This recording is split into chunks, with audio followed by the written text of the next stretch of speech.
What's up, you creepy fucked, and welcome to the Let's Talk Horror Channel podcast, and welcome to the Creep Zone, where we have very honest, unrated, unfiltered conversations about something from the world of horror. And this episode is no exception, although I'm pretty sure I say that every single bloody episode, but this episode is no exception because this is probably a film that you're like, what the fuck are they talking about? Because I'm pretty sure I don't even know if I've had a conversation about this movie with many people online at all. It's a movie that I don't know how many people know about, or if they do. Like, this is a deep cut. Like, this is a proper, like, old school horror fan deep cut that if you get to find it now for the first time, then you're lucky. But if you got to see it when this was released and you were young enough, and obviously we're going to get into all of that as well. If you were young enough around the time, this was a pretty mesmerizing movie for particular reasons. But I don't want to ruin it for everyone right now. So we're talking about Demon Knight. Demon Knight is part of the Tales from the Crypt sort of universe, or whatever you want to call it now. It's essentially just a longer Tales from the Crypt episode. And I really can't wait to talk about this film, because this film is an incredibly personal film for me. And it is a film that, to be honest, a lot of people probably wouldn't think that Demon Knight is the type of movie that starts people on their journey, but it may have done that for me. But with me and on this episode, and I'm really excited because obviously, as usual, I always get people to send me over a list of movies that they want to talk about. And I was really happy that this movie was on that list. But with me, as I have Larry. Hello, Larry. How the absolute devil are you? I'm very good. It's a Friday night. I have a Liquid Death. Nice. Shout out to Liquid Death. Please sponsor me, the podcast. Or either of us. That would be nice. Let's co-opt into a sort of Liquid Death sponsorship. Yeah, I'm good. I'm excited to talk about this movie. This is one of my favourite horror movies, and I love it so much. So it's kind of cool to go back and watch it again after quite. I think it's been about 10 years since I've last watched it. So yeah, I relish the fact of getting to watch it again and enjoy it. Absolutely, yeah, it's cool. I'm glad that it's been a while for you as well, because it had been for me as well. So as I said, Larry's my guest. He's from the Your Move Creep podcast. So make sure that obviously you listen right to the end so you can learn everything about what the podcast is. And Larry's going to promote the absolute shit out of it at the end. It's going to give you absolutely everything. But very briefly, it's a podcast dedicated to action movies between, I think it's like the 1980s to the 2000s. And you are basically going through all the different action movies that you bloody want to. It's your show. You talk about what you bloody want. Exactly. That's it. So we're going to talk more about and promote the absolute shit out of it at the end. But for now, we've got to talk about Demon Knight. So Demon Knight was released in 1995, which means that I was 10 years old. And I'm going to save it for now, because obviously I'm going to talk very honestly and very nostalgically about this movie, and that's, as I said, one of the reasons why I wanted to do it. It's directed by Ernest Dickerson. It's starring Billy Zane, William Sadler, Jada Pinkett Smith. For some reason it's spelt Java, I don't know what that is. Thomas Hayden Church, Brenda Bakke, whatever, Dick Miller, the legendary Dick Miller, and obviously there's loads more. And then of course we've got John Kassir, the voice of the Crypt Keeper himself. I'm not going to go into the cast just yet, because I want to talk about the performances in this as well, because let's just say they don't make them like they used to, and that's what I love about this movie. Yes. So on IMDb, we're at 6.7 and 42% on Rotten Tomatoes. So, you know, I don't know if that considers it's got one of those fucking green splat things. I don't fucking know on Rotten Tomatoes, but I mean, it shouldn't. Fuck them. Exactly. Fuck Rotten Tomatoes. Fuck IMDb. Yeah. People don't have tastes like we do. Yeah, exactly. Yeah, all you can taste is rotten fucking tomatoes. Google synopsis-wise, trouble ensues when Frank Breaker gets into an accident and takes shelter in a decommissioned church. Later, he is chased by a demon called the Collector, who uses him to fulfill his devilish needs. That'd do. Google's it's okay. There's been anybody that knows the show knows that there's been some fucking awful Google synopsis. That's all right. It gives away the start of the movie, doesn't tell you the rest, so we're all right there. So on the show, one of the first things that I always do is ask when you first saw the movie. Yeah, I was 13, came out in 1995, so I was 13. My mum and dad rented it. I'm pretty sure maybe I was 14. I think maybe we got it on VHS. Didn't get to see it in the cinema, unfortunately, but yeah, mum and dad rented it. Mum and dad, I've kind of talked about many times in my show, very lax with the films they let us watch. And I think this is kind of a film where it's not overly scary, so you can sort of make something kind of vetted it a little bit. First of all, watched it first and then said, okay, you guys can watch this now, it's okay, go and put it on your own VHS player. But no, I was 13, 14 when I seen this. I kind of fell in love with it. It's not having not known anything about Tales from the Crypt really, rather than in the 90s there was a TV show called Tales from the Crypt Keeper. It was just a cartoon version of Tales from the Crypt, very tame, sort of in the same sort of vein as sort of like your Goosebumps or your Are You Afraid of the Darks, but a bit more kind of cartoony and daft and silly. But yeah, it's just one of these kind of movies that we kind of first got to watch. There's kind of a horror movie, sort of having watched The Phantom with Billy Zane, having watched Die Hard 2 with William Sadler. I was like, oh, it's got Billy Zane and it's got that guy from Die Hard, and I was like, all right, cool, okay, we'll check it out. And it's I think both me and my brother were totally transfixed by how gory and daft and silly and how campy sort of Billy Zane is in this movie, because he's not more chewing the scenery, he's more consuming the scenery in this movie. But yeah, it's a very, very fun and kind of daft, silly movie that you it's kind of a gateway sort of horror, like say something like The Gate or House or something like that from the 80s. But it's very kind of 80s feeling, but also that sort of like coming into sort of the 90s kind of stuff. We'll kind of maybe cover a little bit over the next bit of the podcast. But yeah, it's I see that sort of time when I was impressionable enough to enjoy it, like kind of into like watching horror movies and enjoying them again. Enjoying for the first time, I should say. Sorry. Yeah, awesome. So this is for me. This is, and I'm going to try and get through this as quick as I can because this will be filtered throughout the episode. And anybody that has listened or watched the show before, So my journey started very early, and 1995 was around the time when I was getting very heavily into horror. Like I mentioned, I was 10, and so I've mentioned before that I used to have to basically steal Fangoria magazines because they wouldn't let me buy them because I was considered too young, because obviously in England, we're all fucking prudes, and nobody, that you can't do anything wrong and you can't fucking do this and you can't have any fun. So when I was a kid, they weren't letting me have fun, so I used to have to steal these magazines from 3 different shops, and everybody knows this sort of story. But one of the things that I always remembered from my youth is that they did a special souvenir edition of Demon Knight. And what it was just a book that was just purely about Demon Knight. And it showed you like all the upcoming, like it was all like the pictures, it had interviews, it showed you, it's like a Fangoria magazine, but just for Demon Knight. And I so wish that I still had that magazine. And I've looked online; it's too fucking much money, so I'm not going to do that. But so anybody around that time, you may even remember that magazine. But I was absolutely obsessed with that magazine, and I hadn't even seen the film yet.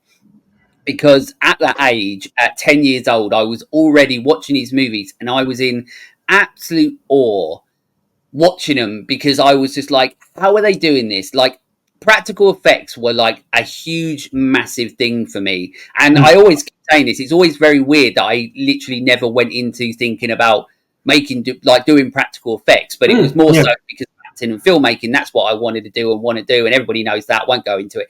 But it was always weird that I never sort of went into practical effects because I was obsessed. But I think it's just because the artistry with that is a lot more clever than what I could ever fucking do. But yeah, so this magazine I had to obviously steal. I would take it to school. It would get taken off me daily because I wasn't supposed to have it. And then I would get it back at the end of the day. Or if they gave it to my mum, I went and ended up having to steal it back off my mum. Not that it mattered. I had, very much like you, I had parents that were like, just watch what you want. As long as you're not fucking causing harm to yourself or anyone else, why does it matter? So 1995, Demon Knight comes out. Obviously, I was absolutely obsessed with wanting to watch it. And then when I did watch it, boy, was my mind blown with what I would see.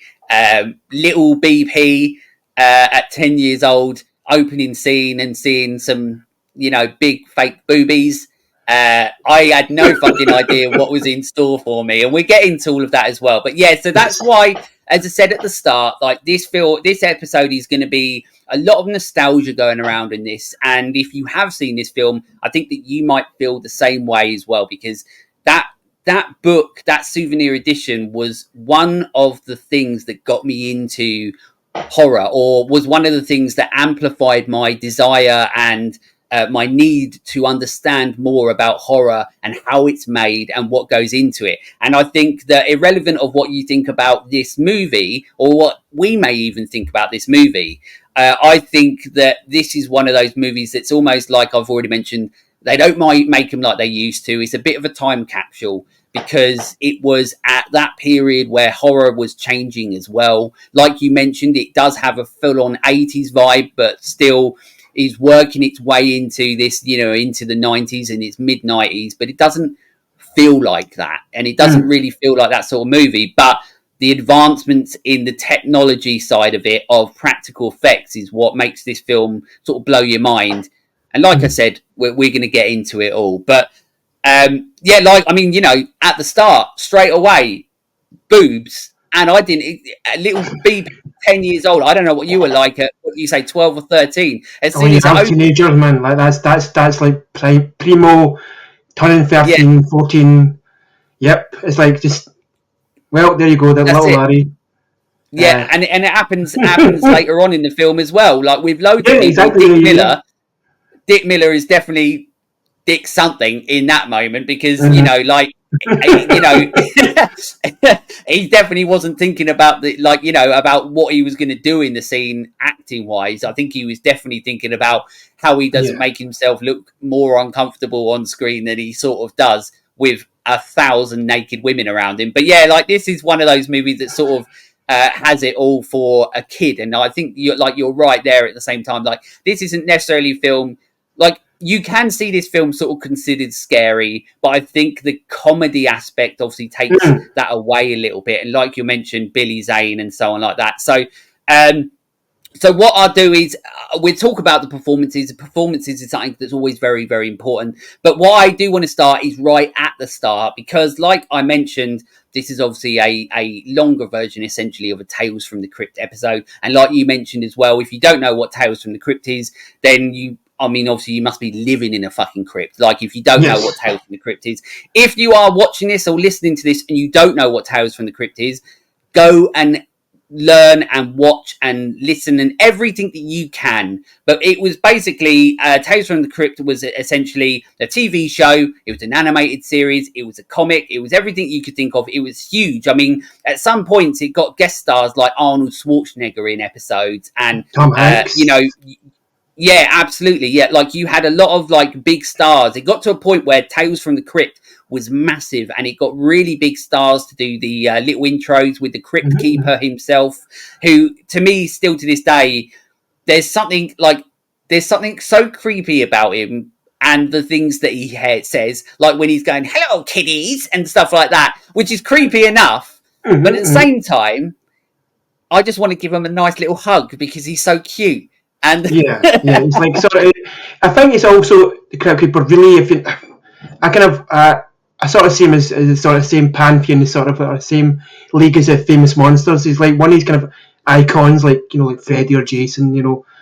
At the 80s and in the 90s, certainly was like a big thing for me. You see Crypt Keeper all over the place, and Budweiser adverts, and which I just recently found on YouTube very randomly. I was watching a sort of a YouTube sort of compilation thing of like Nickelodeon TV shows, like kind of Guts and Legends of the Hidden Temple, and then there's an actually a Tales from the Crypt Keeper sort of fun house type TV show called Crypt Keeper's Haunted House. It's called.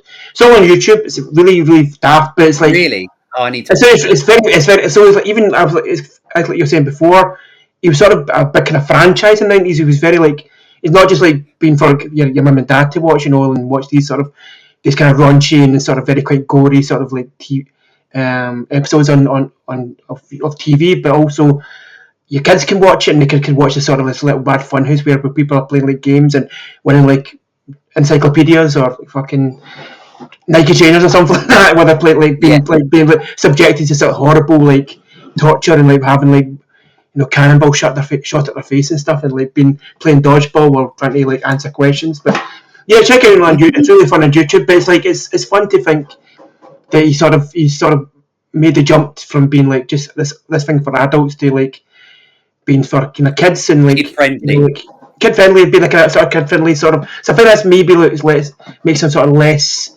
of a scary character, but he's more sort of like a kind of campy sort of like Elvira or like Sven Dooley in America and stuff like that. So or Joe Bob Briggs, I suppose, in that sort of sense as well. So yeah, he's just a kind of daft sort of campy, silly character, and like, he's kind of pops up throughout this movie and. It's just a very, very fun and daft sort of situation. Yeah, He does up. He's always been so much fun, and so Tales from the Crypt was a huge part of my life, and a lot of people, our age sort of thing, a lot of people's lives growing up. Tales from the Crypt was a huge deal, and obviously it has like one of the best intro themes of all time. Danny Elfman, created that. It's great, and every time you hear that, it just makes you not only nostalgic for the movies and the TV show and everything, but you sort of get taken back to being that kid when you're, listening to that theme, and it's great. And then obviously John Cassier, the voice that he creates for the Crypt Keeper is iconic. Like you can't ever imagine a different voice to that character and so on. So Tales from the Crypt is obviously absolutely iconic. It's incredibly important and so much fun. So if you don't know about it, which I'm sure you do, but if you don't, go and learn everything and go and watch everything you can. But what I love about this movie is that the intro to this movie is just a nice long intro to Tales from the Crypt, and I like that in a way. But also at the same time, I sort of feel that might be a detriment to the film itself, because this is like it's a Tales from the Crypt movie. So I'm trying to word it. It's a Tales from the Crypt movie, so it almost feels like it's there for a reason, because they want everybody to know that it's Tales from the Crypt. But also it's a movie, so you sort of feel like it should be its own thing, because it is its own thing. Yeah, but I'm not complaining at all, because if I can have the Crypt Keeper in every bloody film, I will. But it was just a little bit weird to have this massive intro into this movie, and then obviously it essentially is like, introduces, I call this one Demon Night and all that sort of stuff. So it is essentially just a big episode of Tales from the Crypt as a movie, which is nothing really to complain about. But like I said, we're introduced, the Crypt Keeper himself introduces the movie. I love that. We're introduced to boobs straight away, but then we get into the movie itself.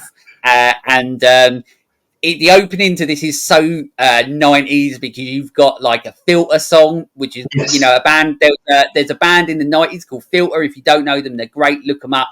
Their song is sort of playing in the background, and you get taken back to those grunge days and those early sort of rock, days when it was started on Kerrang and all that sort of stuff.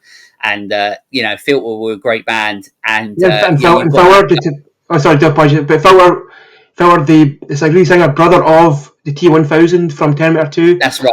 That's it. Richard Patrick, I think it's called. Robert Patrick's the Terminator 2000, but I think Richard Patrick or something like that. That's Filter. Right. But I was a big Filter fan. A Filter head in the 90s and the 2000s.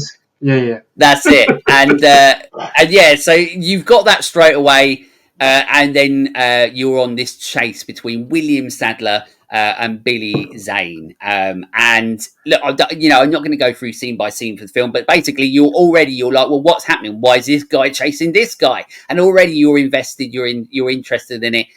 They have this big crash, but somehow they both miraculously survive. And like it says on the brilliant Google synopsis, William Sadler escapes the crash and heads to this church, where they essentially spend the whole film holding shelter against the demons and Billy Zane. And I think it's quite it's interesting because this movie sometimes doesn't necessarily feel like a movie, and I think that's sort of what I was talking about at the start, where it does feel like a big episode of Tales from the Crypt, but also I feel that like I said, that can be to a detriment of to what it is, because it's trying to be its own movie, but obviously budgetary, reasons and so on like that, they end up essentially just having to, assault on Precinct 13, this movie, and Yeah, definitely. just essentially hunker down and spend their whole time in this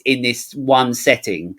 And it works for this movie, but then sometimes it means that the pacing is off in this movie a little bit, because you've got the moments where it's almost as if like, well, what do we do here? What do we add here? What are we going to create?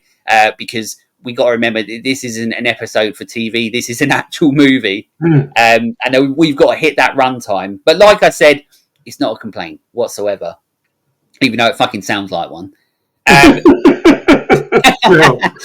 But yeah, so I mean, one of the things, I mean, straight away, there's a few things to really talk about, but I've already mentioned William Sadler and Billy Zane as well, so we might as well start talking about the performances, because there are some known names in this, or sort of on the indie circuit sort of things, known names.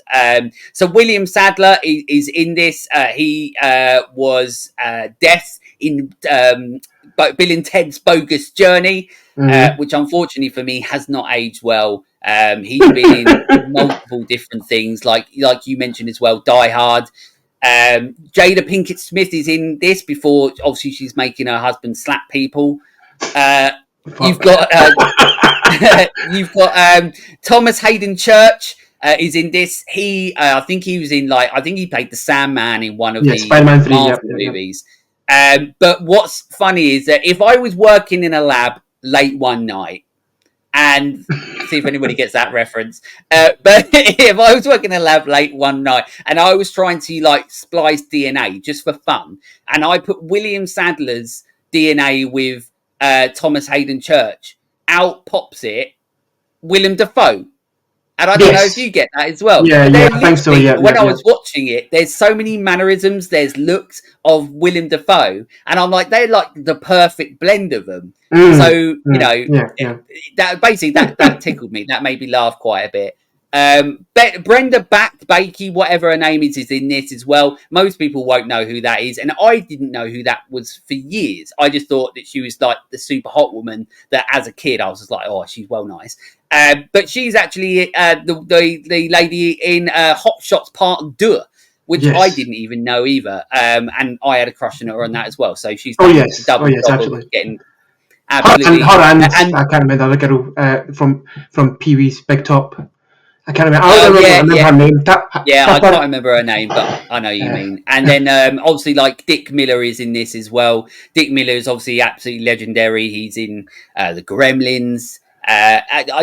He's one of those absolute classic character actors that pops up. Obviously, he's very briefly in the Terminator before he gets terminated. Yeah, he's just an absolute legend. But this cast is full of little people, cast that you know, but they're not massive. But the one that I've left out, as good as everybody is in this, and as I said, I absolutely love Dick Miller, and I think he's like one of those old school actors where you can sort of tell everything. He's great at any form of emotion. He can depict anything. When he's joking around, he's joking around. But there's the moment in the movie where Billy Zane's character is sort of trying to get him to do what he wants and get him in and all that sort of stuff and get him into the place. And he goes into that using almost like a dream sort of scenario stuff. And, making something that's not real. But and obviously Dick Miller's, surrounded by boobs. But in that scene as well, you can tell, and this is what's great about great actors, is that scene can literally be, he's got this drink, he picks it up, he drinks it. But what's great about great performers and great actors is that there's the extra layer to that because of the way that they're making you feel when you're watching it. So when he picks up that drink and drinks it, you know that he doesn't want to, but he's an alcoholic and he can't fight that. And what I love is that in movies like this, even in something like Demon Knight, which, like I said, can be laughed at by a lot of people, but obviously shouldn't, but it can be, or it doesn't actually end up being what people think it's going to be. You've got people like Dick Miller that are taking it to another level in regards Mm. to performances, because like I said, just by the way that he's drinking it, you know that he doesn't want to do it, but he's an alcoholic and he can't not do it. And then obviously we see where his poor choice takes that. And I just, moments in like that in movies like this are the reason why people like Dick Miller are so respected and have been for Yeah. so long. But the star of this, and you've already mentioned, is Billy Zane. Yes. Like, he's so fucking good in this movie. I don't know what you've got to say about him, but he's so fucking good. He's he kind of he has sort of walks a line between really menacing and it's kind of scary, and he's doing sort of seductions for every kind of tries to get these people around, and he's saying to the sort of sex worker girl that that he's kind of like, oh, you're being treated so badly, and I can treat you so much better than Roach does, and then obviously with Dick Miller, he's showing him a load of boobs. He's Yeah. getting involved with Chasey Lane and members of Baywatch. And he's talking to the kid through the comic book, which we'll talk about later. Yeah, and then he goes and just becomes really campy and very like daft sort of villain. That because obviously in the kind of 90s he was mostly known for like being in that really campy the Phantom movie, and then obviously being sort of like the sort of not great kind of boyfriend to Kate Winslet in Titanic. Yeah. And obviously he was in The Twin Titanic, Peaks. yeah. Turns out Twin Peaks at season 2, and he's in that, so he's really good in that as well. But yeah, but then in this movie, he just like I said a bit earlier on, it's not really not just chewing the cereal. He's kind of consuming it. He's just using all of it he can, and at least he's talking about like he's going to pretend he's like a sort of cowboy, and he's like, oh, fuck this cowboy shit. And Yeah, he's yeah, like, that's it. he brings it into the kissing the wee sort of demon babies, and he's like, hello, is it me? And Yeah. it's just so daft and silly, but uh, I think that he just was perfectly cast in this movie. I don't know who was like the casting director on this, but they just went get Billy Zane in, and you'll just completely own it. So yeah, I think it's Yeah. really awesome. He plays a very good bad guy. He should have been like, if you made like sort of if you kind of carried on the sort of Batman, the Tim Burton Batman, I think maybe you could have had Billy Zane as sort of the Riddler or something like that, or like a Scarecrow or something very kind of daft and sort of campy and silly in that same sort of sphere, or maybe even Batman and Robin. He'd have been pretty Yeah. something like that, just in the more Joe Schumacher, very neon and very like silly and daft and card pieces and Yeah. back credit cards and shit. Could have been Yeah, that's it. could fit in that time frame. Could have fit quite well into that sort of scene, and it'd been quite fun. But alas, we get the great sort of we get this performance, which is just as much as a jokery sort of thing as you can get. So face paint Yeah. and smiles. Yeah, that's it. Well, I like when I watch this movie now, it makes me miss when we used to get bad guys that were actually like entertaining bad Yeah, guys, and we yeah, don't get them anymore. And then it started making me think of like it wasn't just the bad guys that were entertaining; it was also the good guys. Like as much as Steven Seagal's a prick, yes, the fact is that like there was something so entertaining about Steven Seagal that you couldn't, and same as like Jean-Claude Van Damme, like yeah, he's a fucking awful actor, but you yes, couldn't but stop watching those people. And that's the thing, and you can't take, and but it feels like we don't really have that anymore. And that's when I watch things like Demon Knight and Billy Zane. His performance in this is so good.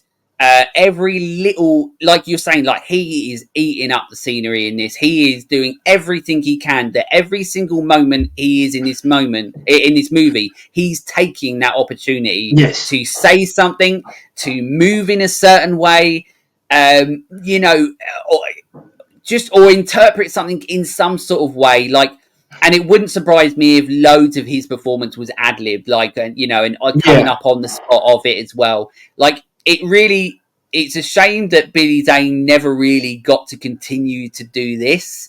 mm, Because, like you already mentioned, like, yeah, he was the bad boyfriend in Titanic, and he was wearing purple spandex in the Phantom, which obviously ruined his career probably. Thank Mhm. God Bruce Campbell didn't get that, because he was in the Yeah. running for it Oh my and he didn't god. get it. So that's probably a life saving. I mean, I would have, I would have, But yeah, I mean, I would have watched it. I mean, and you're talking about night time when I'm watching Evil Dead, Bruce Campbell and purple spandex. I'd be on board there. I'm like, yes, here we go. Batman Forever. yeah, that's it. This type of movie. I'd be so happy with that. But yeah, Yeah. Bruce was my fucking hero in the '90s. So I'd be quite Oh happy to yeah, see him like in absolutely. a sort of comic book movie. But we got to see him like in Spider-Man movies and got to see the new Doctor Strange movie to a certain extent. So it wasn't playing Mysterio, which was meant to play, countless times to try to get him to do that. But at least we got to see him in a comic book movie and several, which is really cool. Yeah. And yeah, as I said, Billy Zane in this is he's just absolutely phenomenal, and he's one of the reasons that this movie is sort of elevated Mm. into a different level. Like I mentioned with Dick Miller and the choices that he will make, or William Sadler, and William Sadler is like one of those people that somehow manages to give you so much emotion out of a face that doesn't look like it's moving, and he looks like it's just made of stone, but yet Yeah. still he's so good in this movie. So once again, like it's one of those movies that I really like talking about, and it sort of reminds me. The movie doesn't, but doing an episode like this reminds me of when I did an episode about Chud, Mm. cannibalistic humanoid underground dwellers.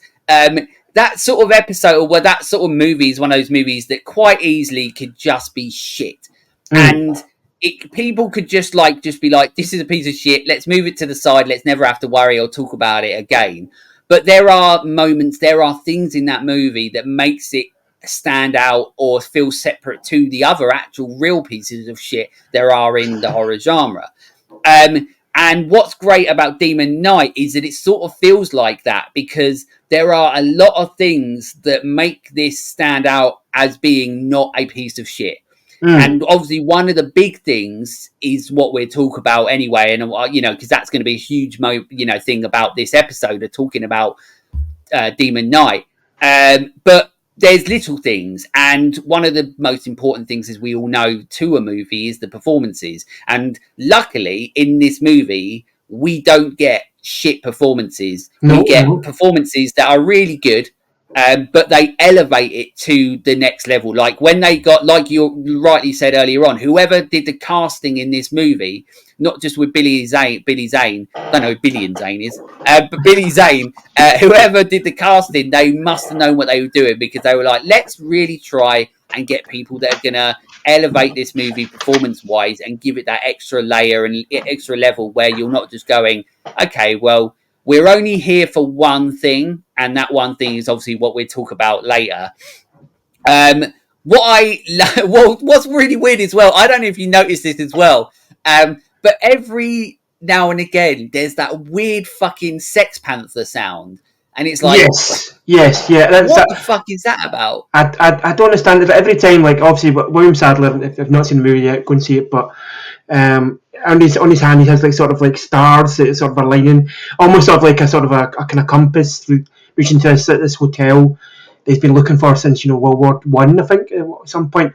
But every time the star moves to sort of align to like you're in the right place, there's this sort of like Yeah, that's it. You've manimal done a sort of good like impression. panther sound. It's like very like and it's like that's the sound you chose to why is why is it a panther sound Yeah, of all things, like and like a and kind of also, like a jingly star sound or a gunshot. And many of the different yeah, things you found in the wave folders. It's just obviously somebody at they the just end of chose the folder Sex artist. Panther. They went like just looking at the files, like what songs, what things do we have on the soundtrack things we can use. So I could use a gunshot. We could use some like glittery thing or some sort of like stardusty sound. Oh no, we'll just get panther. I That's just it. it's a strange thing to put down, but I don't know. And throughout the film as well, it like almost becomes a bit of a joke, because like it just pops up on bits it doesn't need to. Like I'm pretty sure there's a bit where Billy Zane pops up and it just does it. And like when they take out the like the thing that's got all the blood and everything in as Yeah, well, it just does it when it does that as well. Obviously, your impression was way more spot on to mine. yeah, that But was also, I a did great forget to panther mention impression. that, yeah, great Panther impression. That's it. That's the calling in life, Panther Yeah, impression. If they've lost the files, if they ever do a 4K version, they give you a call Good and call, then mate. you Like, just go in there, Dolby Atmos. You get to do the all the the sound effects, and then you end on the Demon Knight credits. But yeah, there's some weird like choices in this as well, and it is a film of the past, and that's what's like really fun about this movie as well. Like I mentioned, the boobs and everything like that in it as well, and you're like, well, you don't get that anymore, and of course for good reason. But at the same time, it was of its time, and there's this film is just fun, and there are some really fun moments, and of course there's dark moments, and there's the terror inducing, so to speak, moments, or the intense yeah, moments where it's all this sort of stuff. But I did forget to mention as well that because it doesn't really say it, but basically Billy Zane is after this thing that basically holds this blood that I think they're saying it's got some of the blood of Christ in it. yeah, And then basically over time, other people can basically fill it up with their sort of like religious blood, I'm guessing, or something like that. And basically that will defend them against demons and so on like that. And that's yeah. obviously what Billy Zane is trying to get off William Sadler. And obviously that's why they're in this place now, because he's trying Yeah, to he is protect very them. much. Yeah, he is. It's sort of like you see in sort of flashbacks about like it's like a sort there was like a sort of a not maybe not an apostle, maybe, or one of the on Mark, Luke, or John, whatever it may be, that's one of the disciples, not apostles, disciples of Jesus. Obviously Jesus is on a cross and there's like a demon there, and like which I think is maybe meant to be like Billy Zane, maybe, Billy I don't know, Zane. no, maybe, I don't Yeah. know, but that's not really kind of covered. But basically, Christ on the cross, he's been stabbed with obviously the spear of destiny, and he's kind of fills this up with this sort of like almost like a crucifix, sort of like crucifix slash pocket flask sort of thing Yeah. in it. But basically, I think it's meant to say later on that we have flashback to obviously World War One, and like the person's been holding this hands over to William Sadler, and I think it's meant to say that you become righteous in some sort of way, that that every bit of blood your blood becomes righteous. So at the end, obviously, William Sadler is now has protected blood inside him that's but also mixed with the blood of Jesus, and it's very very strange, but it's one of those kind of MacGuffin things that sort of it's quite funny these movies, because it's like, right, we need a thing that's sort of a tentpole thing, a kind of MacGuffin, a sort of a gimmick, as you would be saying wrestling, that you need to have for this whole movie, and this kind of like hip flask thing is the thing that does it, and every time you pour it out, it makes this mad barrier which the demons cannot kind of walk over, like including Billy Zane. If you talk quite about the Panther thing, the kind of the strange sort of like cheapness of that, but there's bits where you see that kind of whole effect, kind of mirror barrier thing effect go up, but then sometimes you just be in a room and you put it down and just a red light just shines in his face. You're like, okay, so obviously now we're protected. Now I've seen the red light. It's sort of like, oh, every time I do this, it's a big red blood red light that'll go off. So we don't have to use that effect all the time. We can just use a shiny light with a switch, and we're like, that's okay. That room's protected now. So they kind of get Yeah. round sort of certain bits of like of kind of being cheap, sort of in the same way, and then go, right, okay, we don't have to spend so much money on that. Then we can just have like soupy goopy practical effects for the demons, which is quite cool. But I'll go into that later on. I'm sure at one Yeah, point we'll yeah, touch on it a absolutely. bit. But yeah, so obviously they're inside this place. All this cast, Billy Zane and his demons are trying to get in. Like there are little moments that I'm going to talk about, because, as I said, like one of the main things of this movie, there's certain things that I haven't spoken about yet. But yeah, so in this movie, throughout it, certain things where them, where there is actual danger is happening with it. Thomas Hayden Church, his character not only likes to get electrocuted through his nipples, and loves a little bit of weird shit like that, which does produce a funny line where he's saying that his nipples are on fire. That makes me laugh. But he's obviously an absolute piece of shit in this movie, and he's trying to essentially steal the this blood, this sort of fancy hip flask, so to speak, that doesn't have alcohol. It just has Christ blood in it. And he's at one point he even steals it, and he gives it to Billy Zane, and that's a scene that I absolutely love as well, because it's a scene that Billy Zane shines in, because he's just like, essentially lying to him and just Yeah. trying to be his best friend just so he can get this thing and get this blood from him. And then Thomas Hayden Church obviously gives it to him, but then dies because Billy Zane's all like, oh, look, I promise, like, you won't die, like, I won't kill you, and all that sort of stuff. And how the Yeah. fuck can you ever, like, do you ever trust a demon? No. Like, why the fuck does he do it? But obviously, it's a movie, so he has to. Yeah. But yeah, and then obviously Thomas Hayden Church dies. But there's loads of moments, and there is the threat level of where he's not just outside, like walking around, pacing. He does get in. He does try and infiltrate people's minds with these almost like dreams, sort of scenarios, dream scenes. He does it with Brenda Bakke, whatever her name is. But he does it with her earlier on. I think she's like the first one. He does it with Jada Pinkett Smith as well. He does it to Dick Miller. He does it to the. Does he do it to the kid? I can't remember. Or no, he does it through like the comic book. Kid, Yeah. I can't remember. So what's good about this movie is that there are the odd moment where it feels like I'm not too sure what to do or where we go, because obviously we're trying to make this into a full feature film so we can actually show it at the cinemas and not just put it on TV. So there are those moments, but then the way that it gets out of them is always quite exciting, and that's what's good about this movie is that I wouldn't ever say that this is like a boring movie or it's dull. There are moments where, like I said, the pacing isn't necessarily always there, but like I said, it's the way that it gets out of those ruts or the way that it gets into the next thing. Is what's exciting. Whether it is, like I've mentioned, the practical effects side, we go into it in a sec, or whether it is the performance-wise, whether it's Billy Zane just going absolutely wild, doing whatever he seems to want on screen, dancing, pretending to be a cowboy and then not wanting to be a cowboy because he's like, well, this ain't fucking working.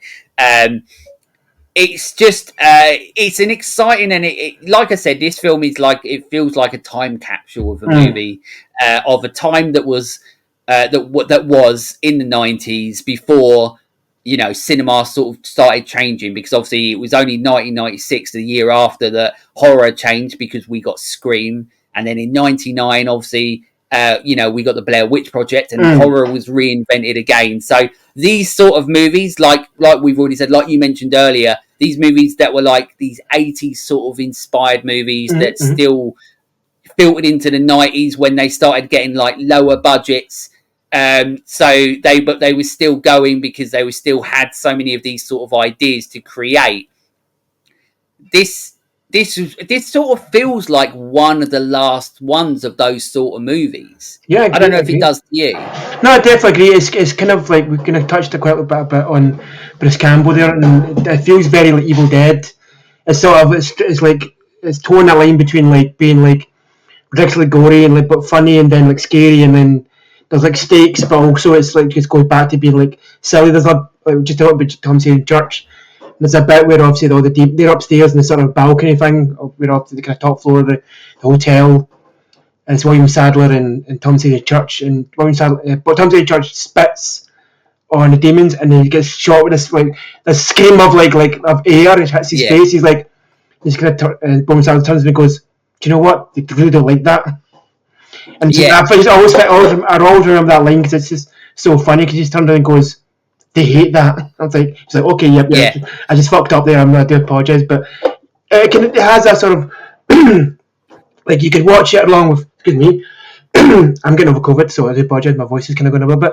It kind of feels in that sort of that kind of Brian using a reanimator. It kind of fits in with Evil Dead. It kind of fits in with things like Society. You know, that kind of like gory, like punching through people's faces, and their head stuck on your hand and stuff, and you're shaking it off, and those kind of like daft and like From Dusk Till Dawn. That sort of kind of before sort of like in my sort of wheelhouse of like of kind of to reveal my kind of hand when it comes to like horror, much like my action movies, it goes up to a certain level. Like I watching the new horror movies, I really enjoy them, but my sort of love and my sort of wheelhouse is kind of like those sort of splattery 80s movies, you know, like Brain Dead or something like that, and like daft slasher movies, or very daft Italian giallo movies. Those are my kind of my wheelhouse. So this kind of feels like my kind of movie because it's like practical effects. It's got the kind of splatter. It's got the kind of gore.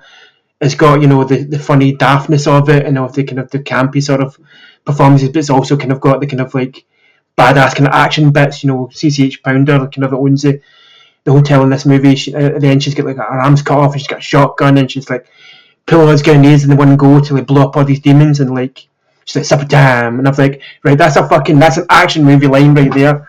That's so fucking. Yeah. That's fucking badass. That's like a proper like a Predator Arnie kind of line from that. But yeah, it kind of feels like it's before, like you say, like before it becomes a bit more elevated. I hate that word, but get into sort of like into Scream where it becomes a bit more like meta and very like on the nose and very much like playing with the tropes of horror.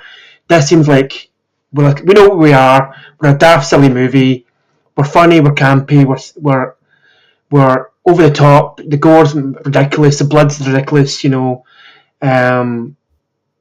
know what they're doing and they know what they're aiming for, and it still kind of echoes that sort of the same sentiment. It's the same sort of tone as the TV show, where it's like it's not so super scary, but it does have sort of kind of brutal bits, and people do die in sort of horrible ways, and people are getting limbs hacked off at every juncture. But it still feels like you could sort of like get away with showing this to sort of teenagers or sort of like you said, you're like 10-year-old yourself, and Yeah. you can watch it. Like I didn't get to see the TV show when I was a kid. I wasn't allowed to watch it, much like Twin Peaks. Like we talked about the theme tunes. The kind of iconic, but I was I'd maybe get to watch like one or two episodes, but God, if I watched the Golden Girls, I was getting fucking chastised and like grounded for a week for sneaking in to watch the Golden Girls. So I just want to watch comedy about older women and just having living their lives and trying romance for themselves.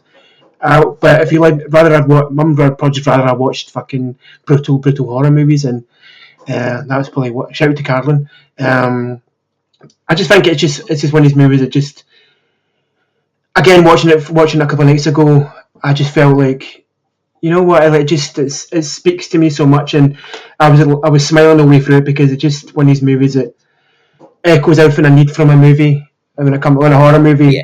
I'll go on what we talked about Terry very earlier before the podcast, but which are cool movies, but yeah, I'd much rather just watch this kind of daft silliness and sort of switch off, and like kind of a popcorn horror movie you can just enjoy it with your family, your friends, and just chill out and like laugh at it and enjoy it before it goes a bit more upmarket when Scream comes out, and like I know what I did last summer, and we get the kind of recourse to the slasher movies again, so it's interesting. Yeah, that's it. It is definitely, like I said, it was at the end of a time where movies were made where they were what they were, and it didn't matter. And obviously, this is way before things like social media and everything that we have now, and mobile phones and all this sort of stuff, and the technology that we have now. And this was back at a time, and like we've already mentioned a lot, that this feels very 80s and so on, where this film, like most of the 80s, everything was made with cocaine. This sort of film also feels like it was made with cocaine as a director. And I miss those movies because, like you said, like these are movies that you can put on. They're really fun. You don't have to overthink them. But there is, like I've mentioned, like moments or elements of them that you always take away and you always remember. Like, for example, and you said about this as well at the start, like you hadn't seen this film for probably like 10 years or so. Yeah, probably, yeah. And I think I'm probably the same. Like, I watched this, like I said, I had the Souvenir magazine when it came out on VHS, and I watched it. I loved it.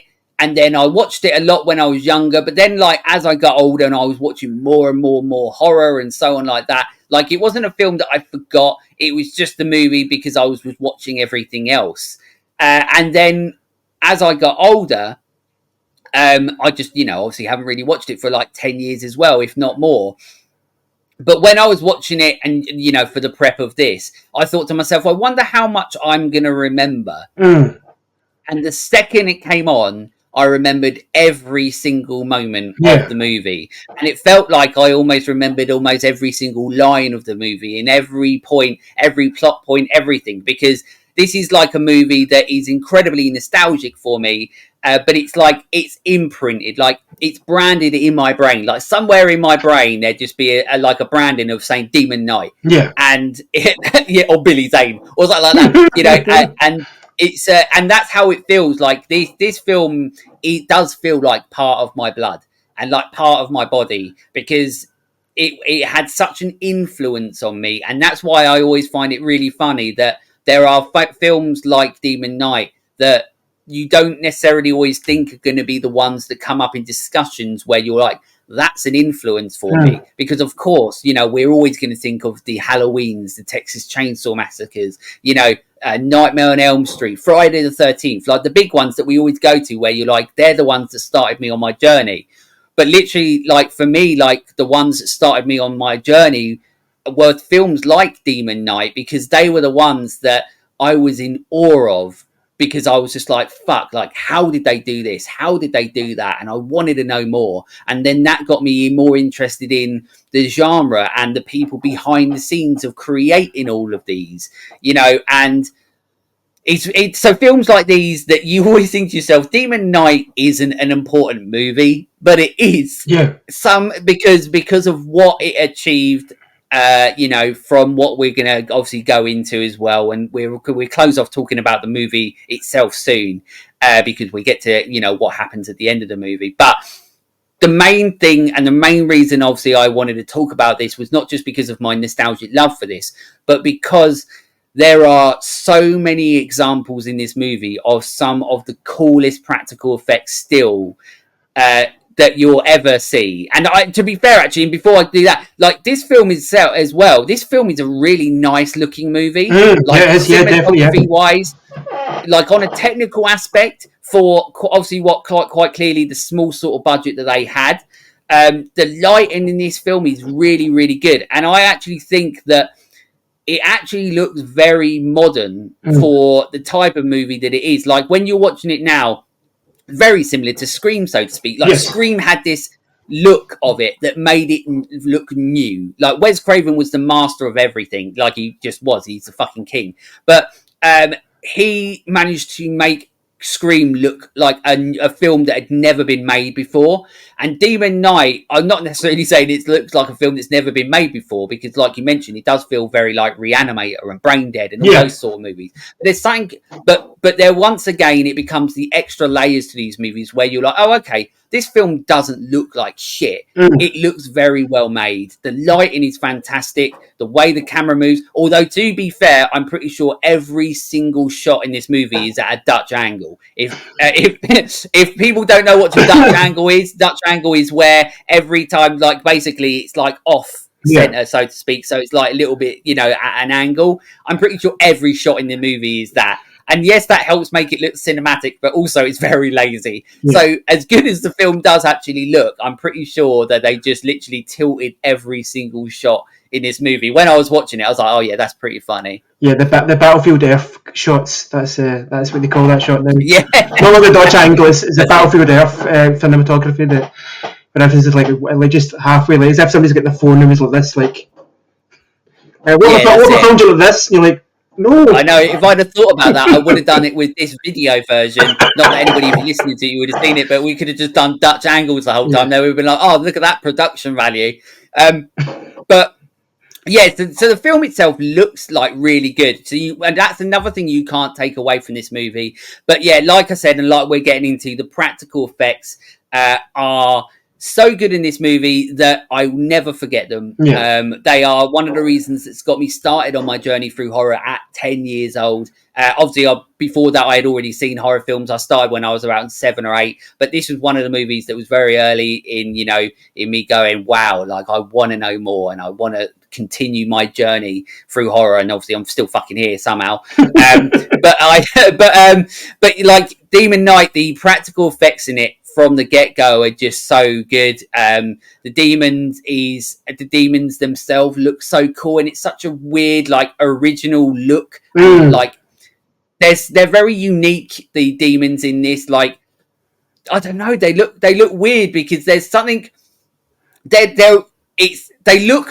genuinely do look like people that have been turned into demons to the Yeah, point where there's still something reminiscing a human in them, because like I'm pretty sure that one of them almost looks like it's got fucking pigtails or like a yes, ponytail or something yeah. like that, and you start to think about, well, maybe obviously, were they humans that were turned into demons and so on like that. But there's I don't know if I've seen anything like that even since to this day, of that sort of style or unique look of a demon. I don't know. Can you think of any? I don't know if I can think of any. I don't. I mean, they sort of remind me a little bit of like Pumpkinhead or something. That sort of like that sort of Yes, face. yeah, But I mean, they're, as like you said yourself, some of them they will get sort of different hairstyles. There's probably like 5 or 6 people in demon costumes, and they just use them sparingly. Like, maybe change the hair a little bit and maybe like move them about a little bit. And they all get earrings and like, bangles on, and like they're very accessorized. They've been to Claire's.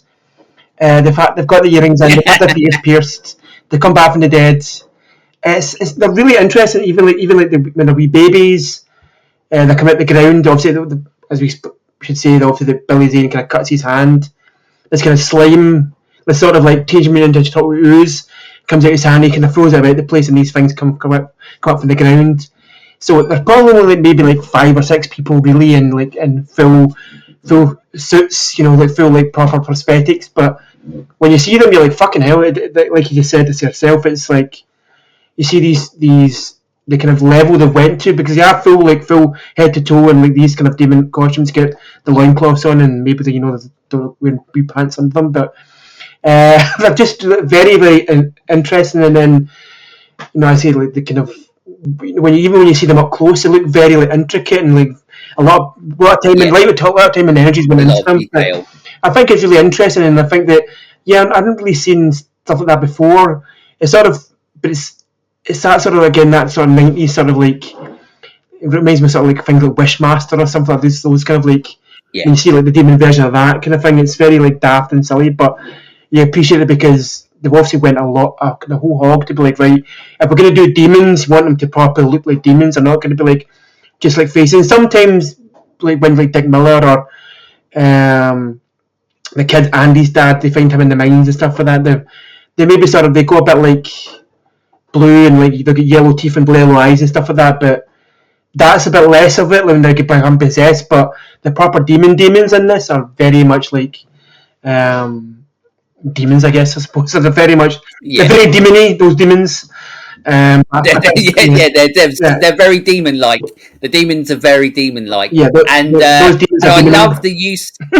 Yeah, that's it. And I love the use as well, and how effective it is visually of the green eyes and the green blood. Mm, And I think that they're like, that's once again a great choice because it pops on screen. And obviously we sort of saw that in Reanimator before yeah, with Predator. And I'm surprised that that doesn't get used more, actually, to be fair, because I think that like the iconography sort of that creates like the bright green blood and the green eyes and stuff. Like it's really like startling sort of imagery that you get to see, and I think it's really cool. Like I always said to myself, like if I was going to make like a movie with something, like I always want to try and fit green blood in there, yeah. like that radioactive green toxic crusader blood, because it just looks fucking cool, but it stands out. And also what I like about it is that because of it, like it's moments in the background where you see it, Mm, like on the demons and stuff, and you're like, okay, well that's where they are, and you can see it because of that. So once again, it's another really cool choice that's created by these people that are making incredible art. Like you said as well, like there's moments like where Billy Zane literally punches through somebody's head, which looks fantastic, but yes. then becomes its own funny little scene because he's trying to get it off his hand, which is great. We get the great scene nearer the end with the boy as well, when he's now sort of possessed, and you get this great insane like basically, like I don't know whether it was a mask that he wore, a full like prosthetic thing where his face is all elongated and Yeah. it's got this tongue that comes out and stuff. And like when you're a kid and you watch things like this, if you're like me, like, and you're not like scared of them. Obviously, I wasn't, because in Yeah. my brain, ever since I was a kid, I already knew what I was watching wasn't real, because Yeah. I'm watching a movie. Like, you literally physically put something in a VHS player and then go, this is real, and you're like, no, it doesn't work like that. My brain never worked like that. I put something in there and I was ready to be amazed by what I was seeing on Yeah. the screen. So that's why I've always been able to watch horror and never been scared by horrors or anything like that. My brain doesn't work like that, but my brain is always in awe of what we get to see in movies like this. That obviously, like I've said, and I've said it 100 times, that movies like this don't feel like they really get made anymore. No. Or if they do, there's like a rarity. Something like, say, like Psycho Gorman, for example. Yes. You know, like that's a full, you know, practical effect movie, so to speak. And that's the type of movie that makes me, in a modern day, look back at movies like this and go, at least there's something, but I wish there was more. But it makes you more appreciative of movies like Demon Knight, that once again nobody really talks about, and I don't really have many conversations with people about Demon Knight. It's a film it was a film of the past, in tone and in spirit and in everything that it is. But it also is one of those movies that I'm like, but we still sort of need to pay our respects to it, because I of agree. what it of what sort of it created, or not necessarily created, that's probably the wrong word, but the imagery that's put on screen by these incredible artists is something that makes it stand out. And then you've got the performances on top, then you've got the actual filmmaking itself, then you've got the fact that it's Tales from the Crypt. You know, there's a lot of things that you can take from this movie rather than going, it's just another movie. Yeah, absolutely. I think there's a lot to take away from it. I think that maybe we don't talk about enough, because it's seen as like because it's, as you say, it's like an offshoot of Tales from the Crypt. It's sort of like seen as a spin-off, film, and sometimes those kind of films, they can be harder to sort of like to market properly, or they can be harder to sort of people to accept, because you think of something like, I love the Munsters. You're not really going to go and watch the Munsters movie, really enjoy it. I'm not down Rob Zombie one. You maybe like those ones that were out in the 90s, where it's like fucking Munsters go to Vegas or some shit like that. Those kind of things, but it's hard to market. Like, you should go and watch the film of this TV show. I'm like, well, I could just watch the TV show, or I can enjoy this. And maybe some people are apprehensive about watching something like that. Now, I will say that this is they hit the mark really hard on the first movie, because there is another second Tales from the Crypt movie, Bordello Blood. That is tripe. It's absolute dog shit. It has less good actors in it. It has Chris Sarandon from Fright Night, which is cool. It's got Dennis Miller, which is, he's kind of like a very funny guy in his time, but he's also a very big kind of like conservative comedian now, which is kind of rubbish. It's got Corey Feldman in it. It's got Angie Everhart from Baywatch, one time fiancée of Stallone, who famously, when she was in hospital on the operating table, he burst in the room and said, "Make her boobs bigger." And they're like, "This is a routine operation, Sly. We can't really do that. Make her boobs bigger now." And they're like, "No, fuck off at the operating table." That's one of the most strangest things I can say about Sly Stallone. And myriad of different things, strange things he's done in his life. That is the strangest. Forcing doctors to make somebody's boobs bigger. That's, but what can you do? Rocky's come in the fucking operating theatre. Demolition Man's come in and he's like wanting tits to be bigger. What can you really do in that situation but go, please leave, you're a psychopath? But yeah, it's. I think it's, you watch that movie and watch the Demon Knight and you go, they sort of have just hit nail really hard in the head, because you just went, right, okay, if we're going to do this movie, we need to go all out. We get all the guys, because some guys have been on Tales from the Crypt before. We get fucking Roger Rabbit in the movie. we get the woman from RoboCop and Face Off, and we get like Dick Miller, the guy who's been in every sort of cool movie that ever been, from The Howling to like, is he Gremlins 1 and 2 to Terminator to, oh my god, what else has he been in? There's so many other movies, just every time he turns up, you're like, there's Dick Miller, he's cool, and he's going to be like a crotchety old guy. But I just think it's just a very 90s movie, very fun, and I think they just they just went for the whole hog. Again, like we talked about practical effects. There's very little CGI in this movie, so it's very of the time. And again, it comes off like, right, well, we've been doing this TV show for so long, we can't really move away from it. So it sort of feels like that sort of same tone and same sort of same energy, I think, as well. So yeah, I think it's kind of one of these movies that just needs to be appreciated more. I think hopefully some people listen to this podcast and go, those two guys have really sold me on this movie. Go and check it out, and I think you should, because it's, if you like that, if you're like a fan of the 80s stuff and you like that sort of Stuart Gordon splattery stuff, then go and watch this movie, because it's just really really fun and daft and silly, and you can sort of like turn it off and like not think about like something like watching something like The Sadness, when you're just like, oh, I'm fucking bummed out now. That's ruined my fucking day. Yeah. Or you're watching something like, Yeah, what's it, in a violent nature or something. It's like brutal and like horrific and horrible, or Terrifier or something like that. Like, but it's like, again, well, Terrifier is like Champion again, like much like Psycho Bone, like sort of Champion and practical effects again, which is really cool. But and like kind of going back to this kind of splattery gore and stuff again, like me and you love. But you can sort of like just watch this movie and kind of go, I fucking enjoyed it. It's like, I laughed and I thought it was daft, and it's like, and I can enjoy the sort of stupidness of it, and like, but I also enjoy the fact it's a very fun, daft, silly movie that you can sort of forget about and not doesn't bum you out. It probably pumps you up to be like, right, okay, I'm gonna go watch Reanimate, or I'm gonna go watch From Beyond, or I'm gonna watch, go and see that thing where it's like somebody's face comes out of somebody's butt in society, and enjoy those sort of movies. Like the movies that I grew up with and mum and dad were quite happy to show me, and because they were just silly, and like you said yourself, they're not real. Like nobody's faces come out of butt, not that I know of. Yeah. That was just off camera. Just off camera, yeah. Before the podcast, we're like, yeah, it's off camera. That's it. But yeah, so like, this film, it's got a lot going for it. There's a lot of great moments in it. Obviously, as we get to the end, William Sadler, sadly, obviously he's passing on the torch to Jada Pinkett Smith, who has to be the one that destroys Billy Zane. You know what? There is a thing in this.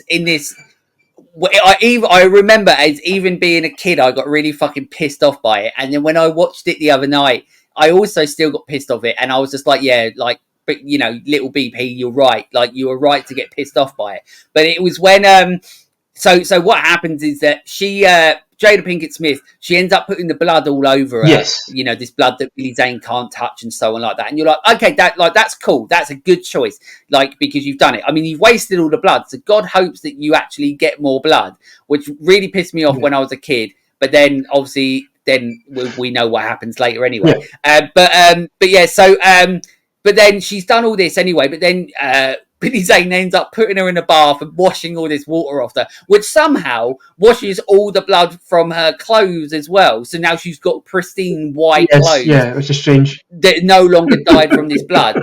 But she ends up putting some of the blood in her mouth, and you're like, oh, at some point, obviously, she's going to spew it in his mouth. But that's not like until like 10 fucking minutes later, or like 5 or 10 minutes later, and it feels like an eternity, where she's holding this blood in her mouth. And the amount of opportunities that she has to do it, and she doesn't until obviously she finally does. But I remember being a kid and it was just like, just fucking do it. Like, there's in that scene, he's like dancing with her and he's spinning her. And every time he spins her and then spins her back round, like all fancy, you expect her to just turn around and go and spray all the blood in his mouth, his face. But she doesn't. And every fucking time I'm sitting there, and I'm like, you need to fucking get on with this. But it just feels like it's like another thing where they're like, we've got to make the runtime a little bit longer. Like, we've got to hit that runtime, otherwise we might as well just put this to TV. So they're like, Billy Zane, just do whatever you fucking want. Just say whatever you want. Just dance. Do whatever you fucking want. And he did, and he did it brilliantly. But that bit always makes me laugh because I'm like, even as a kid, I remember getting pissed off because I'm like, just fucking, you've got it in your mouth. Just fucking spew it in his face. Get it over with and job done. But then, like, when you're a kid, you forget this is a real movie. And yes. they've got a fucking runtime. But that scene scene there, obviously Billy Zane, he does finally die. Obviously, spoilers. Who gives a fuck? If you haven't watched Demon Knight, then you're not going to watch this episode. Yeah. Well, I don't know. You might do. I don't know. You might be mad. But yeah. So obviously, and then Billy Zane, he melts and everything like that, and then becomes this really cool like demon thing with wings as he's exploding in an explosion that I have no idea how Jada Pinkett Smith doesn't die, because literally she's sitting there, and then a second later, this whole church explodes. The windows are blown out. The explosion is massive, but she's absolutely bloody fine. So fine that the upstairs is still there, and it hasn't been blown apart, because she goes upstairs and then, in a clever moment in the movie, gets more blood from William Sadler's dead body. But I love that moment because it really pissed me off that I was just like, well, now she's wasted all this blood. Like, as a kid, I'm like, you do think that. Like, she's put it all over herself. She's bloody wasted it. But yet she isn't. And normally in movies, that is the case. Like, normally they leave that page unturned. Like, they're like, where'd she get all this other blood from? And they're like, figure it out. Like, they're just, it doesn't really fucking matter. Like, yeah, exactly. She got it, and that's it. Whereas, but whereas in this, they actually do the right thing and say, no, by the way, she went upstairs. She gets the blood from the body, fills it up to the brim, and then fucks off with it. And I really appreciate that, because that almost feels like them going, by the way, like, we know how fucking annoying this is, so we're going to put that in there. So then you're like, oh, okay, like, thank you for closing that off. Thank you for making 10-year-old BP pissed off at another thing. And that's it. And then she goes on her merry way on a bus. Another demon that obviously tries getting on the bus, but she's warded him off. She's put the thing. She's clever, and obviously we never got the sequel or a sequel to it or so on like that. Which still to this day, I'd still be pretty happy if we did, as long as they obviously went back to the practical effects side and so on like that. And they brought Billy Zane back somehow. I don't know how, but I'd love to have him returning. But that's it. That's like the end of the movie, and I think that it could be so much worse than what it was. Obviously, production info and facts. I always throw a few of these in here if I can. So the film originally had no titles to Tales from the Crypt. So Demon Knight was a script that had been circulating in Hollywood for a number of years. The producers decided it had the right mixture of horror and humour to be produced as a Tales from the Crypt spin-off. So could have never been Tales from the Crypt, but luckily it is, because then we get the Crypt Keeper, which I'm never going to complain about. At the end of the credits, there is a short sequence of the Crypt Keeper asking the audience why they are still there, and then inviting them to see the next Tales from the Crypt theatrical release, Dead Easy. Now, as we all know, the sequence existed on VHS and DVD releases of Demon Knight, but was removed on Laserdisc and Blu-ray versions of this movie, because the movie Dead Easy was never made. Like you mentioned earlier, the Bordello of Blood was made instead of Dead Easy. And yeah, from what I remember from Bordello of Blood, I was bored Ello all the time.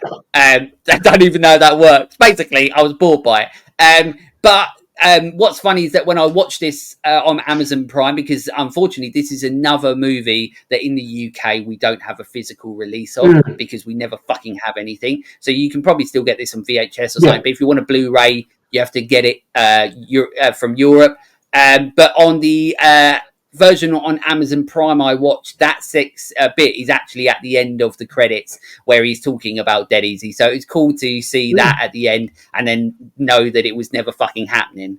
The studio originally wanted Cameron Diaz for the role of Jerry Lynn, but Jerry Lynn or Sherry Lynn. What's her name? Sherry Lynn. I don't think it's a real. It's not a real name. I'm sure it's not. But I feel like they just made up a name for the movie. I apologise if anybody out there is called Shelley Fenn from Twin Peaks.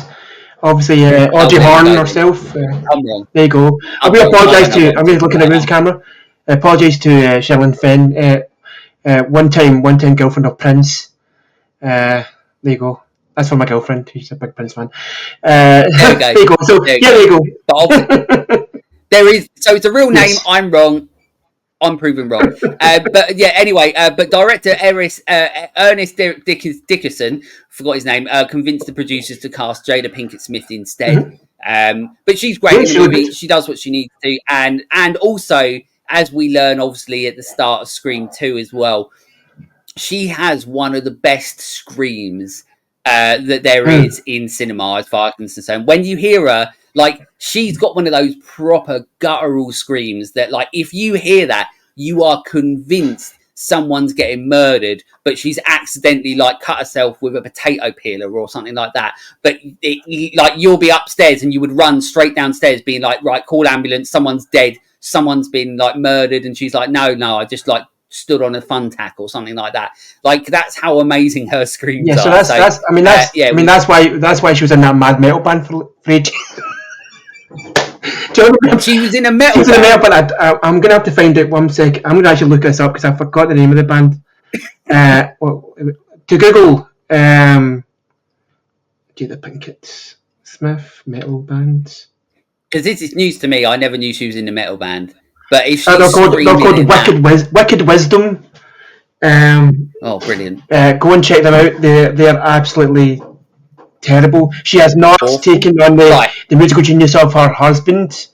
They're pretty bad. Big Will. Big Willie style.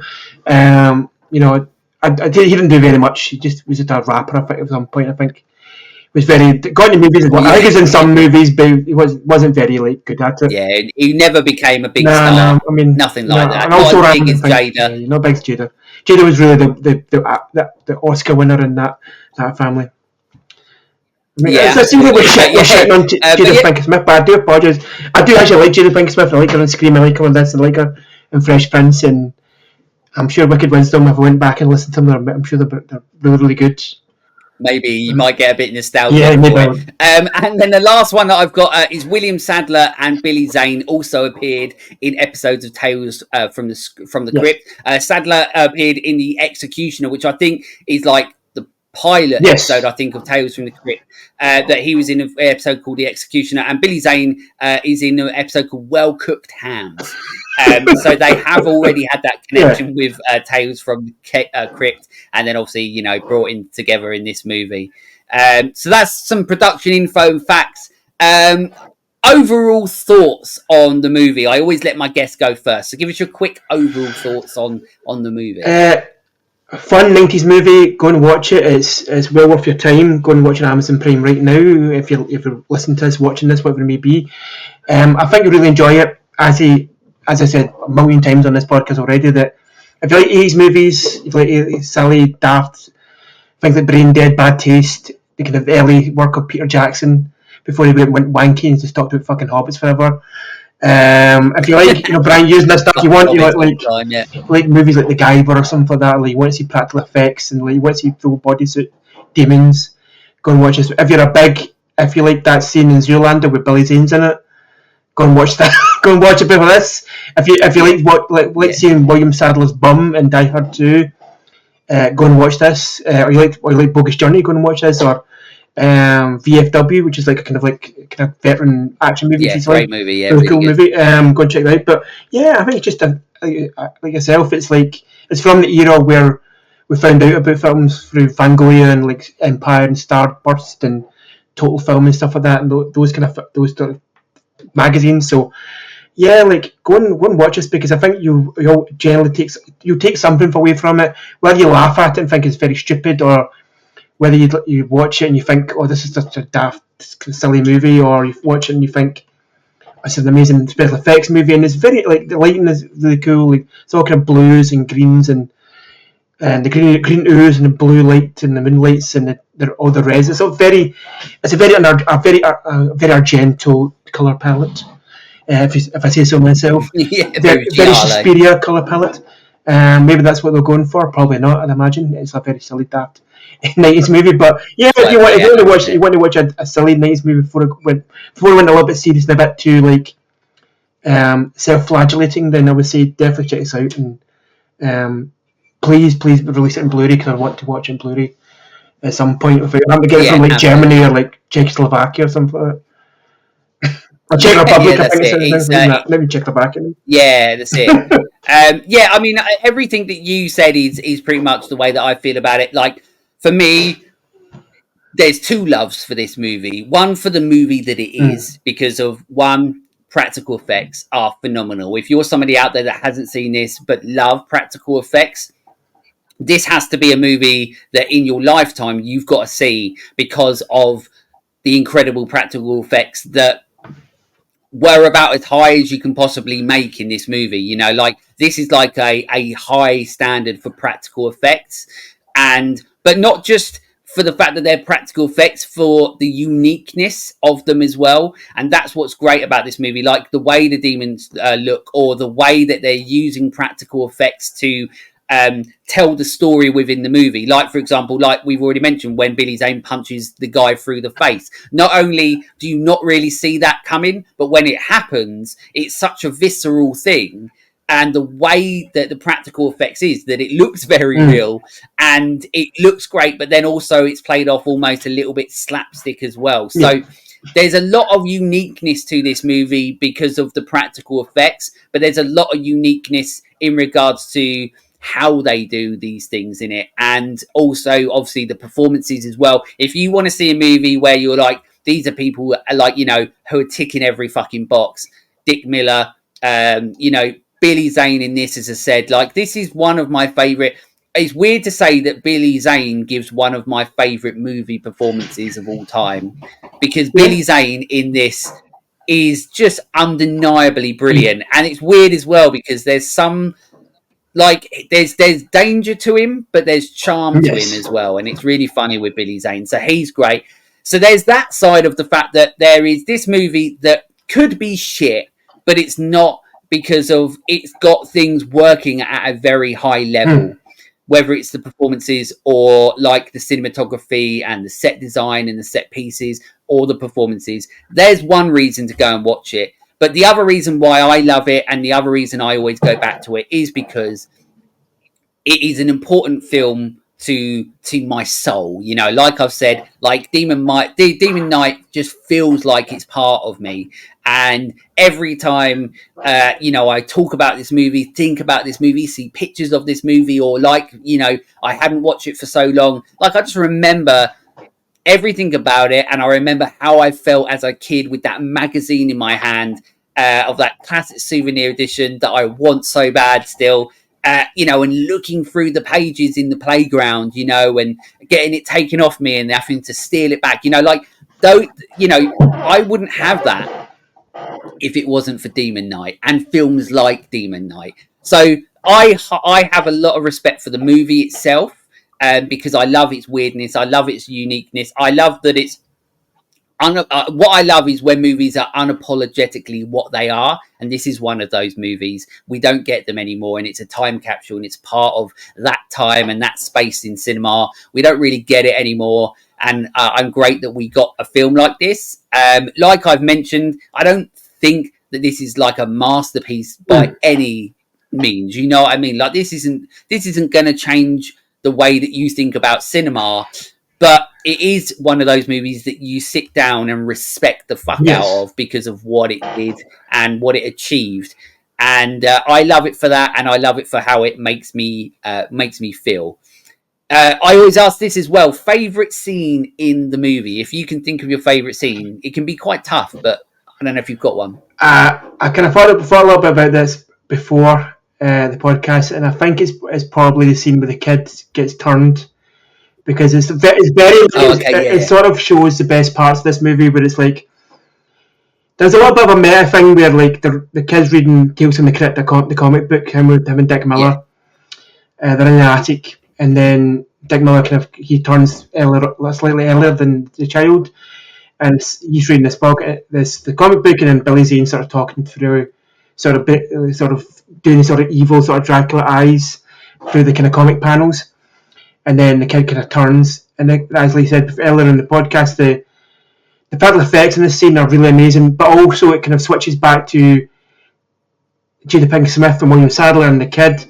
They're all in the comic book now, so like it's all like they're kind of the comic books mirroring everything they're doing. Often Jada Pinkett Smith screaming or going for the kid, and the kid's turning, the kid's getting this massive maw basically of this huge like giant tongue, It's just so the kind of quintessential part of the movie. It's like, right, we're going to use all these things we can do, all these kind of cool things we can add to this movie. We've add to this scene specifically because it's got the sort of meta stuff. It's got the kind of the art style of the comic book. Obviously, it's been really well drawn. It sort of still harkens back to the original comic books, but also you've got the kind of practical effects. And they kind of this kind of goes from a tiny wee sort of like 10, 11-year-old boy to this massive like hooded sort of big red hoodie, giant fucking mouth, like ready to like eat somebody. Gets so cool looking like that, and then in the most amazing part of this scene, Jada Pinkett Smith drop kicks him through the fucking window and explodes. You just see like wee legs go out the fucking window, and this wee hoodie, and just bursts into like fucking bits. And I think I just watched it again recently, just as I say for this podcast, and I burst out laughing because it's so silly and such an amazing sort of 90s, 80s sort of like practical effect to like just throwing a doll, like projecting a doll through a sugar glass window and just fucking blowing it up, and this ball of flames and lightning. It's just so stupid, and chef kiss, it's so fucking good. But yeah, that's my favorite scene. Yeah, definitely. Nice. It was quite difficult for me to think of my favourite scene because I love just anything with a crypt keeper. I'm just in love with the crypt keeper. I love it. So I love just him being him, and it's just something so nostalgic, and I just love it. I love the crypt keeper, but then you're like, well, that's not fair on the movie to say the crypt keeper is like your favourite scene. So I was trying to think about it. One of the scenes, I don't think it's not my favorite, but one of the scenes I did want to mention is so like I said, Billy Zane's character, he keeps on trying to essentially like Derren Brown people, where he's getting into people's minds and try and get them to get this thing off William Sadler and stuff. And when he does the Jada Pinkett one, that's a really good one. I think that's probably the best one out of them because it's like a very good visual one. The way that Billy Zane's narrating over the top, he's like somewhat creepy, but also like seducing, so to speak, because Billy Zane can turn it on when he wants to, when he's not being an evil bastard. And I really like that. But the reason that I almost chose it is because he has one of my favourite lines in the movie at that point is she spits on him. And then straight away, and it must have been ad-libbed or something, but he turns around and says, something tells me that you don't trust me. And I love that line. I love how he delivers it because it's so funny, and it's sort of like done in the only way that Billy Zane can do it, or the only way that somebody can do it is the way that Billy Zane does it. He plays like a menacing demon so well in this, and I love it. But what I go for, my favourite scene is near the start where he has his little Texas tantrum and he no longer wants to be a cowboy and he throws his hat away and everything, and it's where he cuts his hand and then starts throwing the blood around, and his blood is obviously bright green and he's throwing it all over the floor, and that's what's emerging the demons. And that's my favourite scene. And the reason that it's my favourite scene is that, once again, it goes back to me when I was a kid, where when I was watching that, even back then at 10 years old, I thought to myself, what a fucking cool idea. Like, once again, it's the imagination that we've got from these cocaine movies, as I call them, where with the imagination and the uniqueness that, like, he's cutting his hand and there's so much of this radioactive predator blood going everywhere, and there's more than there needs to be, and then but what a cool idea that his blood is now emerging, making these demons from hell emerge, and they're coming through these horrible puddles, and it's that scene to me is just where you're like, oh, okay, like somebody had an idea, and every step of the way that they had that idea, they put it to screen and it was elevated. Like, as a kid, I remember sitting there just thinking, what a fucking cool idea, and what a great scene, and the way Billy Zane plays it when he's just throwing his blood out his hand everywhere, and it's played so well. But it's a visually brilliant scene, but it's just the uniqueness and the originality that I love about that when, you know, it's not like, you know, he's not summoning the demons with a words, you know, from a book that happens so Yeah. often. It's a different way of doing it. And I really appreciated it as a kid. But as an adult, when I watched it the other day as well, I was just like, I still love it. It's such a cool scene. So yeah, so that's my favourite scene in Demon Knight. That's what I decided on. As much as I love him getting spat on and then saying, I don't think that you trust me" or something. That's hilarious. Um, so one of the segments I have on the show is called Your First Time. That is where you, my watchers, my listeners, you creepazoids out there, you send me over on social media your first horror movie memory, and I add it into an episode. So this one is from Another One Bites the Crust. They are at the Krusty Boys on Twix, which is Twitter and X has put together. They're a podcast that discusses it all from pop culture to pet peeves. So make sure you go and support their journey as well. You can go and listen to them and support them on social media. But they put, I mean, not sure if it's my first, but the first time I ever remember being scared by a horror movie was Pet Sematary. When the Sister Zelda comes out with her messed up back, nothing else until that scene scared me. I watched Freddy and Jason religiously, but that scene did it. So there we go. So Pet Sematary was the one that got them. I always ask my guests, can you remember your first horror movie memory? Yes, I do. I've talked about this quite a lot with other people on the podcast before, but years ago when I was like maybe 2 or 3, I had a VHS version of The Jungle Book. There was also when Disney had in the 80s. I'm showing my fucking age here. In the 80s, there's a certain you could buy VHS like blank VHS, but you could also, if you took a certain bit off the VHS, if you bought one like a Disney movie or like a horror movie, for instance, you could take a little tab off it and then you could record over that. So my dad was in. Yes. Or you could put a bit of sellotape over it. Yes, exactly. Yeah. And if for some reason you're like, it's okay to record over this VHS player.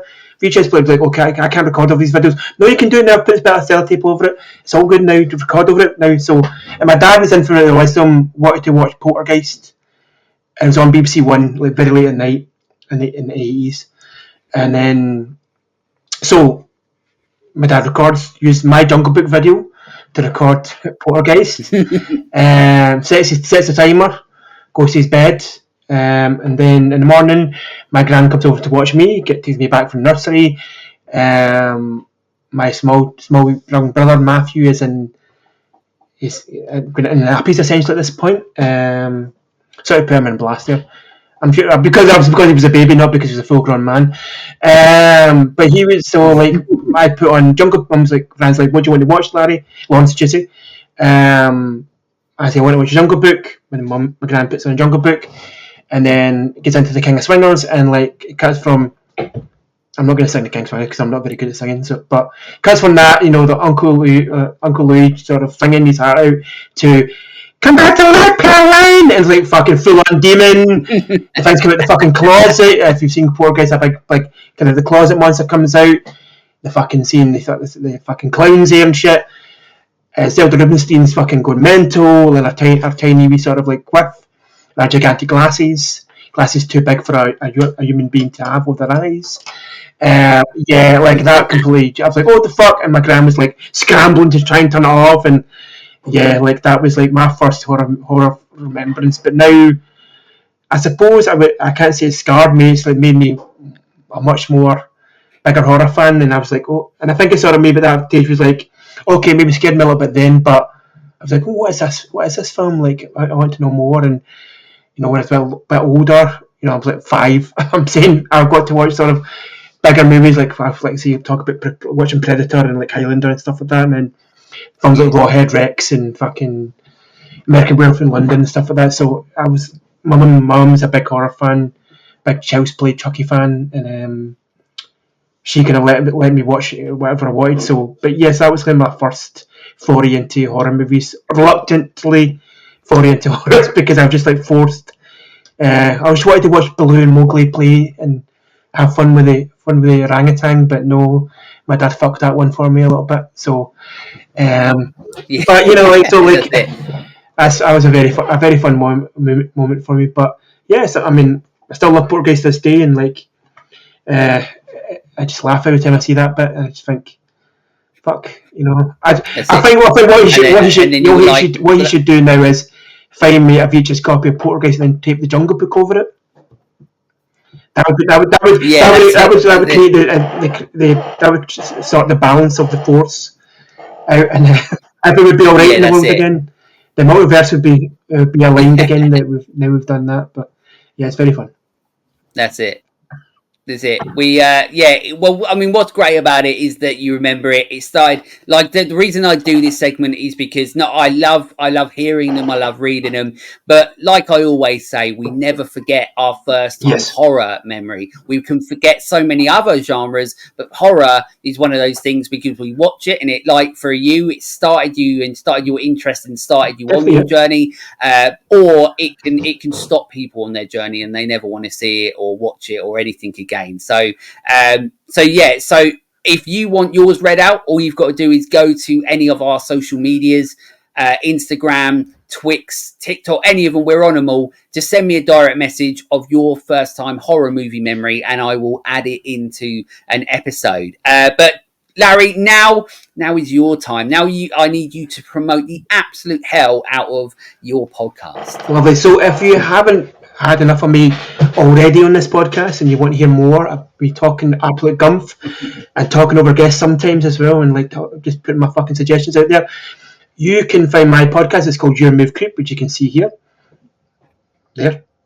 Your Move Creep. My podcast celebrates action cinema from 1980 to the year 2000, the golden age of sort of action movies, both American and Hong Kong. As I say, my tagline is from east to the west, from the worst to the best. So I don't talk about just normal like Terminator or Predator. I talk about the also runs. I have a sort of sister show called Wheel of Cheddar where I have a guest spin the wheel online and they'll pick out a very dodgy straight to VHS action movie where people haven't really seen before. But I still talk about the big ones. I just recently talked about Drive with Cat Hughes. I've got Kickboxer coming up soon with my colleague Sarah from Popcorn Chat. Not colleague, my friend. I just recently put an episode about Hard Ticket Hawaii with my best friend Rob Trott, where we talk about like the movie like 2 hours into the actual podcast. This is talking about Pepsi Max and other movies that we're not really supposed to be talking about at that point. But go and check that. Just dropped out last week. Got an episode coming out next week. I say with Cat Hughes about Drive, that wonderful Mark Dacascos movie. You can find the podcast on your MC podcast on Twitter and Instagram. You can find the podcast itself on Acast, Spotify, Apple iTunes, Podbean, anywhere you get consume your podcasts. Please like, subscribe, give me a bit of a comment. Tell me I'm shit at my fucking career, or my chosen vocation to do my spare time. Please know that you're not just hurting me, you're hurting my producer Petros when you say those things, those awful things about me. We're also on YouTube, Your Move Creep Pod, I believe. I've got one subscriber. It's probably with my mum or something like that. But go and check it out. I've got some video content coming out soon. I've got a very special Christmas episode coming out later on this year. Kind of play on this Wheel of Cheddar again. My friend Ray Green coming on from What's Game. But yeah, like please come and check me out. It's a fun show. If you like action movies and you like that, you've grown up with your Arnie's, your Stallones, your Jean-Claude Van Damme, your Steven Seagals. Some of them are pricks and bad actors, but we celebrate them all the same on Your Move Creep. They're all created equal in my eyes. They're all my babies and all my children. So please come and check it out. It's a fun. We've had fun episodes and talked about everything from Jackie Chan to borderline porn. So come and have a look and have a listen, and please send me love and comment and talk to me. And if you see me at shows and metal shows in Glasgow, say hello to me as well, I suppose. But yeah, there you go. There we There you go. go. That's me. There we go. That's it. Cool. Well, there you go. So go and support everything that Larry does. As said, You can go and find them on all podcast platforms. YouTube. Make sure you go and subscribe to YouTube. Can't have one No, I subscriber can't. I in this can't. world I want today. to the I've got least. fucking hardly any anyway. So you got go and give them some more. But just go and support. I always say this, but look, go and support everybody's journey. If you enjoy conversations about action, if you enjoy conversations about whatever, just go and support everybody's journey, and you might end up finding something else that you absolutely love. Another show, another YouTube channel. It's all about going and find it. So go and check out everything Larry does. I mean, you probably all are already, but if you haven't, No, then why aren't now you you? I know would that say the this is question is Larry. why aren't you? But as to echo what you said, BP, Yeah, that's what I kind of talk about in my podcast. And as much as I promote myself, as much as and I'm really shit at it, it's getting to kind of talk to guys like yourself and the cool people and like get to talk with create new friendships and get guests on and talk about a myriad of different things and get different atmospheres and different viewpoints. And I'm very much about we're all doing something. We're all in different facets of podcasting and YouTubing, but we should be supporting each other and picking each other up and making sure that that we know about each other's projects and you know championing each other, because that's what it's all about. We're not fucking Joe Rogan. We're not like we should be helping each other up. We fuck those big people that get Spotify contracts. We should be getting and doing festivals and speaking about movies and like absolutely. doing talks and putting out merch and talking about fucking daft 90s splatter movies and having fun. So yeah, Yeah, if you're a podcast, absolutely. I will support you. You support me, and we'll all be homies. Absolutely, and we take over Yes, the world correct, exactly. together, and and and that's it. And obviously, to close out as well, I always do a quick little shout out to my Patreon Creepazoids, Flicks and Friends podcast, Jamie Burns, aka Disco Doctor of Death, Rob Miller, and Leighton Collins. You guys obviously are going above and beyond to support me on my journey. If you want to know a little bit more about the Let's Talk Horror channel Patreon, you just head over to patreon.com. You find out a little bit more there, and there's exclusives. Also, we've got the Creeps Choice episodes, which is where my Creepazoids over on Patreon, they choose me a film to watch, good or bad. I watch it, I do a review for it, and put it on Patreon, only on Patreon. And if you give me a shit movie, I'm going to be well honest about it. And if you give me a movie that you like and I think it's shit, I'm still going to be well honest about it. I already know what the next one's going to be, and I have no idea how I'm going to feel about it. So I think that's Jamie Burns' pick. So Jamie knows what I'm going to be. He knows I'm going to be honest. But yes, if you wanna support me on my journey, or like we've already said, anybody else that's on their journey, most of the time they have a Patreon, because obviously this isn't easy. It's not cheap. It costs money.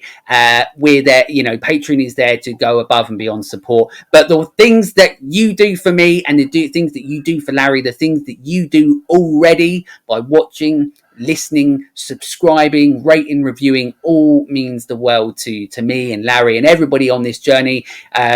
You are the biggest part of this. I say this all the time. You're the biggest part of all of this. You are the reason that we keep going, because having these conversations is like therapy. It's absolutely incredible. Sitting here talking about Demon Night with Larry has been an amazing time. But for you to watch, to listen, to share it on is what's very, very important, and is what helps evolve the shows, keeps reaching new audiences. That's all down to you. So you play the biggest part. So just go and fucking do it. So Larry, thank you so much for coming on the Let's Talk Horror channel podcast. Thank you for coming into the Creep Zone with me and talking about Demon Yes, Night. as one creep lover to another. Thank you very much for having me. Much appreciated. And I'm glad to be another creep in the creep zone, and in that pantheon of wonderful people. Thank you. Shout out to the creeps. That's it. There we go. That's it. That's it. And until next time, stay creepy, Stay creepy. fuckers.